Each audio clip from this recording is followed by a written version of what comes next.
नमस्कार, आप सभी का स्वागत है अध्ययन इसके प्लेटफॉर्म पर। मैं प्रशांत सर, दिल्ली मुखर्जी नगर से।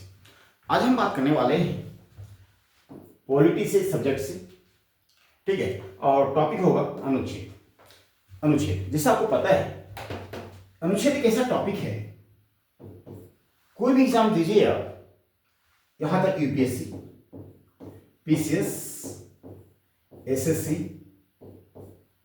वनडे कोई भी एग्जाम दीजिए, बिहार दरोगा, बिहार पुलिस, यूपी दरोगा, यूपी पुलिस, कोई भी एग्जाम दीजिए, अनुच्छेद से क्वेश्चंस पूछे जाते हैं। यदि यूपीएससी एंड पीसीएस की यदि तैयारी कर रहे हैं आप लोग, जब आप निबंध लिखते हैं, 4 निबंध में से एक निबंध ऐसा होगा जो भारतीय संविधान से रिलेटेड होंगे, भारतीय समाज से रिलेटेड होंगे, भारतीय महिलाओं से संबंधित होंगे। यदि आपको भारतीय संविधान के महत्वपूर्ण अनुच्छेद याद होगा तो पक्का आप ऐसे को निबंध को आसानी से लिख लेंगे। आप बिहार टीचर के एग्जाम देने जा रहे हैं तो बिहार के टीचर में भी डायरेक्ट 2 से 3 क्वेश्चन अनुच्छेद से रहते हैं। इसलिए आज हम लोग महत्वपूर्ण अनुच्छेद की चर्चा करने जा रहे हैं, तो आप लोग बिल्कुल इस वीडियो को शुरू से अंत तक देखिएगा। ये जो अनुच्छेद है, इस अनुच्छेद को 5 भाग में कंप्लीट करूंगा। ये भाग पहला होगा, ठीक है। कम से कम आपको 200 अनुच्छेद याद करवाऊंगा। कितना? 200 अनुच्छेद में आपको याद करवाऊंगा, ठीक है। उसमें देखा जाए इंपॉर्टेंट अनुच्छेद तो लगभग 100 ही है, लेकिन 100 से काम बनेगा नहीं। बिहार पीसीएस में आपने देखा इस बार 2024 में 2025 में एग्जाम हुआ, अनुच्छेद 102 के बारे में पूछ दिया। जो मोस्टली टीचर 102 अनुच्छेद नहीं करवाते हैं, तो ध्यान रखिएगा। 200 अनुच्छेद में आपको याद करवाऊंगा। आज की क्लास में भाग 1 में भाग 2, भाग 3, भाग 4, भाग 5, ठीक है। आज कम से कम 20 से 40 अनुच्छेद के बारे में चर्चा करेंगे। सारे अनुच्छेद इंपॉर्टेंट होगा, सारे अनुच्छेद इंपॉर्टेंट होगा। इस वीडियो को आप लोग शुरू से अंत तक जरूर देखिएगा, राइट। चलिए, तो पहला अनुच्छेद आप लिखिए।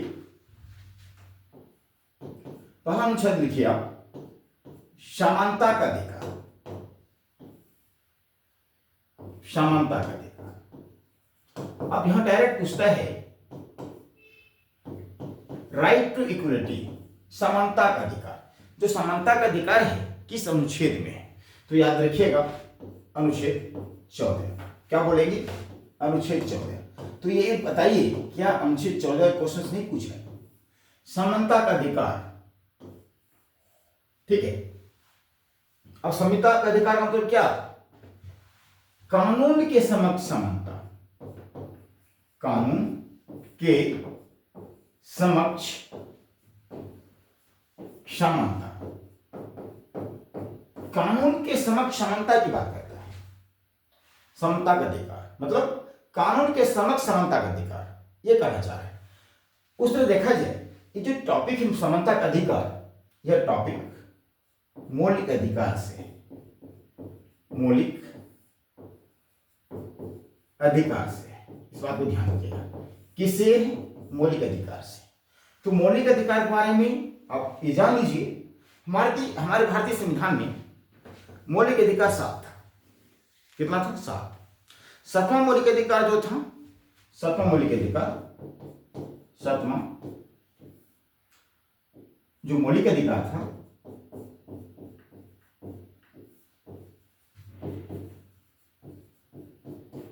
वो था संपत्ति का अधिकार। संपत्ति का अधिकार। अब इस अधिकार को समाप्त कर दिया गया। तो वर्तमान में 6 ही मौलिक अधिकार है। वर्तमान में 6 ही मौलिक अधिकार है। वो 6 मौलिक अधिकार में एक मौलिक अधिकार है समानता का अधिकार, जो अनुच्छेद 14 से 18 इसकी चर्चा करता है, ठीक है। इसको समाप्त कर दिया गया। 44वां संविधान संशोधन 1977, ठीक है। अब इसको कानूनी अधिकार दिया गया, ठीक है। अनुच्छेद 300 के ए में यहां लाके इसको सब मौलिक अधिकार जोड़ दिया, जो पहले अनुच्छेद 31 में था, 31 में था, ठीक है, उसको समाप्त कर दिया गया। अब हमारे पास कितने मौलिक अधिकार है? 6। तो पहला अधिकार है समानता का अधिकार, ठीक है, जो अनुच्छेद 14 से 18 मिलेगा। अनुच्छेद 14 में क्या कह रहा है? कानून के समक्ष समानता, कानून के समक्ष समानता। अब ये देखिए, जो मौलिक अधिकार हमारे प्यारे बच्चों, भाग 3 में इसकी चर्चा है। भाग 3 में चर्चा है। भाग क्या होता है? जैसे 1949 में जब संविधान बन के तैयार हुआ, भारत के लोगों को जो अधिकार मिला था इस संविधान के द्वारा, वो सारे अधिकार को अनुच्छेद में समाहित कर दिया, अनुच्छेद में उसको लिख दिया। इस अनुच्छेद में ये अधिकार भी है, इस अनुच्छेद में ये अधिकार है, ये लिख दिया। तो थोड़ा सा कुछ दिक्कत आई, तो फिर इसको भाग में डिवाइड कर दिया, कहां से कहां तक, कहां से किस अनुच्छेद को किस भाग में रखा गया। तो याद रखिएगा, भाग 3 में मौलिक अधिकार को रखा गया, जो आपको अनुच्छेद 12 से लेकर 35 तक देखने में मिलेगा। ठीक है, तो भाग उस समय कब? 1949 में भाग मात्र 22 थे, वर्तमान में भाग 25 है। तो भाग 3 में मौलिक अधिकार की चर्चा है। तो यही एक क्वेश्चन मैं आपसे पूछ लूं कि मौलिक अधिकार किस देश से लिया गया है? तो याद रखिए हमारे प्यारे बच्चों, मौलिक अधिकार जो है वो अमेरिका से लिया गया है। अमेरिका से, USA, United state of America, United state of America. तो अमेरिका से क्यों लिया गया? तो कहा जाता है कि दुनिया में यदि सबसे पहले संविधान बना है तो अमेरिका में बना है, और दुनिया का यदि सबसे छोटा संविधान है तो अमेरिका का है, दुनिया का सबसे बड़ा संविधान है तो भारत का है, वो भारत का है। तो याद रखिएगा, क्या अमेरिका भी गुलाम था क्या? जी हाँ, अमेरिका भी गुलाम था। किसके द्वारा? किसने गुलाम बना रखा था? ब्रिटिश ने, अंग्रेजों ने। तो हुआ क्या? अमेरिका आजाद हुआ। कब? अमेरिका आजाद हुआ 1776 में। अमेरिका का संविधान कब लागू हुआ? तो याद रखिएगा 1789 में। इस बात को ध्यान में रखना है। क्लियर? तो मैंने पहला अनुच्छेद पढ़ाया। अनुच्छेद क्या कहता है? कानून के समक्ष समानता। भारत का कोई भी व्यक्ति हो, भारत का कोई व्यक्ति, भारत का छोड़िए, दुनिया का कोई भी व्यक्ति हो, दुनिया का यदि भारत में आया है, उनके तो कोई अपराध कर लिया गया है, तो उनको भी वही सजा मिलेगा जो सजा भारत के लोगों को मिला है। इस बात को ध्यान दीजिएगा। कानून के समक्ष समानता, इनके सामने भारत हर लोग बराबर हैं। यदि मैं एक गरीब हूं, यदि मैंने कोई अपराध किया है तो सजा मुझे मिलेगी। यदि कोई अमीर व्यक्ति है, यदि उन्हें अपराध किया है, दोनों ने समान अपराध किया, इक्वल, बराबर अपराध किए हैं। यदि मैंने किसी व्यक्ति को पिटाई किया है, उस पिटाई में उसके हाथ यदि टूटता है, ठीक है, या कुछ भी शरीर का कोई भी पार्ट टूटता है, जो उस कानून में लिखा है 21 साल की सजा मिलेगी। यदि अमीर लोगों के द्वारा भी किसी व्यक्ति को पीटा जाता है तो उसको भी उतना ही अधिकार मिलेगा। यहां पे अमीर हो या गरीब हो, चाहे गवर्नमेंट ऑफिसर्स हो, चाहे प्राइवेट व्यक्ति हो, चाहे कोई अधिकारी हो, तो सबके लिए समानता है। कानून के समय समानता है। राइट? चलिए, तो वहीं पे अनुच्छेद 15 चर्चा करेंगे। अनुच्छेद 15 क्या कहता है? इसमें डायरेक्ट कहता है, क्या जानते हैं? बहुत बढ़िया चीज कहा है, भेदभाव पर प्रतिबंध लगा दिया।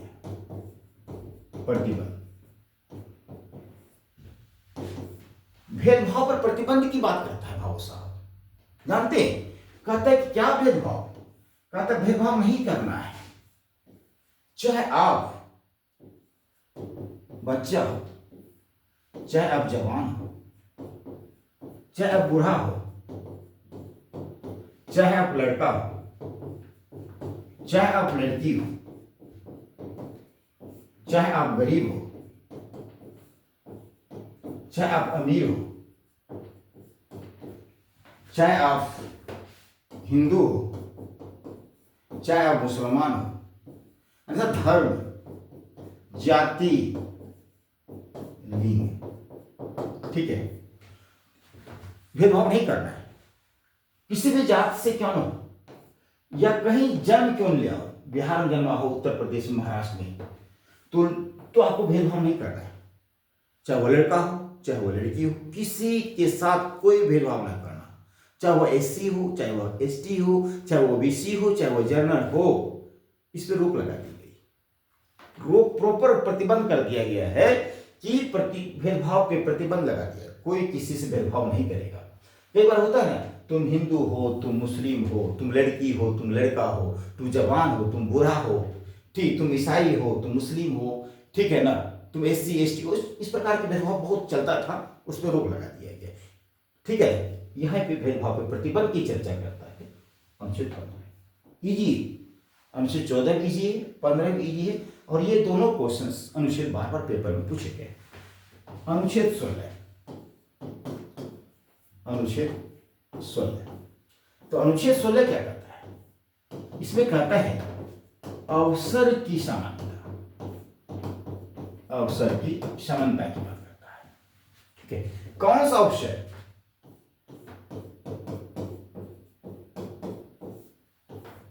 सरकारी नौकरी हो या प्राइवेट नौकरी हो,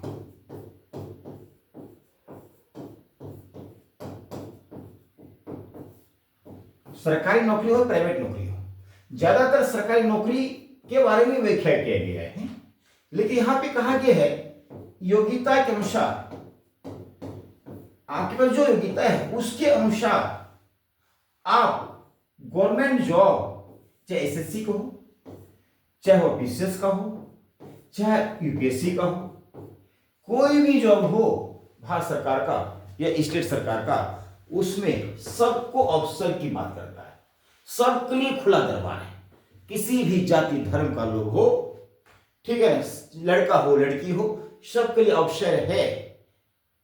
चाहे वो एससी हो वह एक कलेक्टर बन सकता है, चाहे वह जनरल हो वो एक कलेक्टर बन सकता है। यही भी कहता है अवसर की समता। यहां कुछ बातों को लेकर यहाँ पे भेदभाव भी चलमला, जैसे कि आरक्षण की बात क्या है, तो कुछ लोग नाराज भी हैं अनुच्छेद 16 को लेकर। भाई ओबीसी एससी एसटी को आरक्षण देता है, ये क्या है, ये कौन सा अवसर है? ठीक है, अब भारत के समाज जो है, भारत के समाज में विभिन्न जाति धर्म के लोग रहते हैं। ठीक है, समाज में समानता लाने के लिए, इक्वल लाने के लिए कुछ छूट दी गई है। ठीक है, एसटी एससी को कुछ छूट दी गई, ओबीसी को भी छूट दी गई, ताकि समाज में हर लोग जो है समानता दिखे।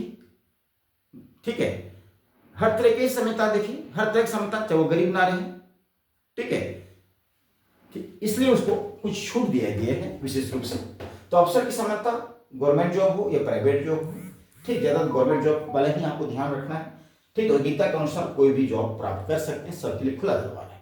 अनुच्छेद 16 कहता है अवसर की समानता रखिएगा, सरकारी नौकरी हो में खास करके।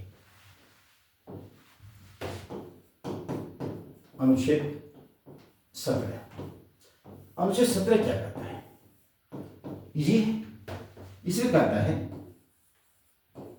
छुआ छूत का अंत कर दिया, या इसको बोलते हैं दूसरी लैंग्वेज में अस्पृश्यता का अंत। ठीक है, अब यहां पे देखिए छुआ और छूत का अंत, मतलब आप यदि जनरल लोगों को छूते हैं तो समस्या आ जाएगी। आती थी, आई नहीं, आती थी।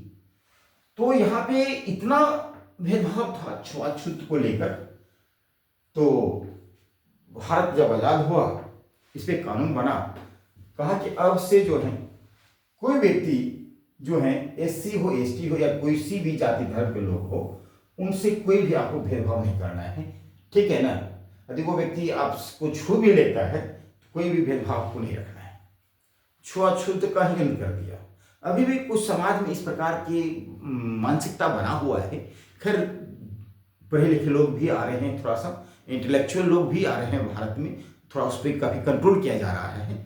ठीक है ना, तो छुआछूत का अंत कर दिया। अभी पहले रास्ते चलते हुए उधर से कोई SC ST लोग आ रहा है तो जनरल कास्ट के लोगों ने रास्ता ही चेंज कर लेते थे, उनको मजबूरन उनको भी चेंज करना पड़ता था।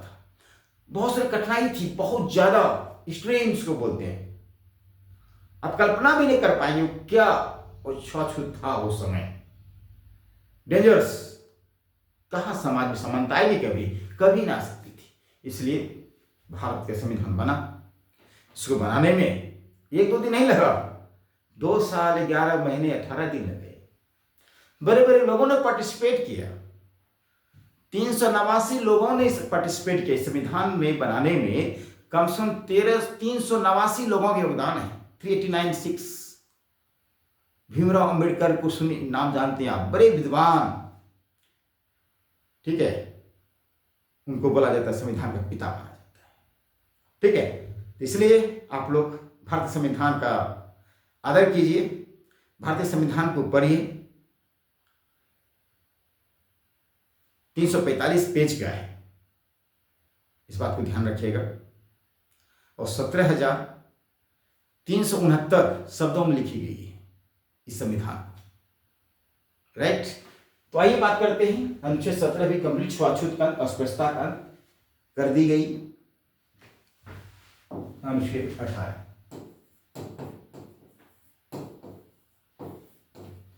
अनुच्छेद 18 क्या करता है? इसमें कहा गया है उपाधियों का अंत।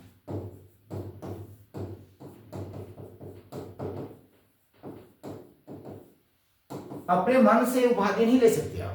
पहले अपने आप से उपाधि ले लिया, और जो उपाधि लेते थे बहुत खतरनाक उपाधि लेते थे, उससे समाज के निम्न वर्ग के लोग काफी डरने लगते थे। आप कुछ भी नहीं है, फिर अपने आप को कर्नल, सम्राट, राजा उपाधि ले लिए, व्यक्ति डरने लगते थे। कहा जब तक आपको भारत सरकार के द्वारा नहीं दी जाए कोई उपाधि, तब तक अपने मन से आप कोई उपाधि नहीं ले सकते। इसलिए वो उपाधियों का ही अंत कर दिया गया। भारत सरकार की द्वारा जो उपाधि दी जाती है, मान चलिए कोई व्यक्ति लेफ्टिनेंट कर्नल बन गया, सरकारी ऑफिसर्स बन गए, या कोई PhD कर लिए, ठीक है ना, तो वहां पे आप डॉक्टर लगा सकते हैं, तो सरकार के द्वारा आपको प्रूव किया गया है, सरकार ने आपको मान्यता दी है, तो सरकार की द्वारा जो उपाधि दी जाएगी तो वही आपको मान्य होंगे, लेकिन अपने मन से नहीं ले सकते। इसलिए उन्होंने उपाधियों का अंत ही कर दिया, अनुच्छेद 18। इस तरह मैंने आज क्लास में अनुच्छेद 14 की चर्चा की, अनुच्छेद 15 की चर्चा की, अनुच्छेद 16 की चर्चा, अनुच्छेद 17, अनुच्छेद 18, इस 5 अनुच्छेद का मैंने चर्चा किया है। इसको भाग 1 मान लीजिए, ठीक है। तो मान लो भाग 1 मतलब लगभग मैं यहाँ पे बोला मैंने आपको, कम से 5 भाग में आपको पूरा अनुच्छेद में समाप्त कर दूंगा, डिटेल में चर्चा करेंगे, पूरे डिटेल में चर्चा करेंगे। आपके विश्वास साथ मेरे चैनल को सब्सक्राइब कर लीजिएगा, ठीक है, और खास अपने मित्रों को भी शेयर जरूर कर दीजिएगा। चलिए दोस्तों, आज 5 अनुच्छेद पर हम चर्चा करेंगे। कल की क्लास में कल अगला वीडियो जो होगा वो भी अनुच्छेद से ही रिलेटेड होंगे, ठीक है, और साथ में हिस्ट्री, ज्योग्राफी का भी एंड इकोनॉमी का वीडियो डालते रहता हूँ, आप उसको भी देखा कीजिएगा। तो कुछ समय की और बात है, जो चैनल है कंटिन्यू जो है, कंटिन्यू 102 वीडियो लाइव क्लास भी सेशन दिए जाएंगे, करंट अफेयर्स भी क्लासेस होंगे, ठीक है दोस्तों। चलिए मिलते हैं नेक्स्ट क्लास में, आज के बस इतना ही। Thank you so much.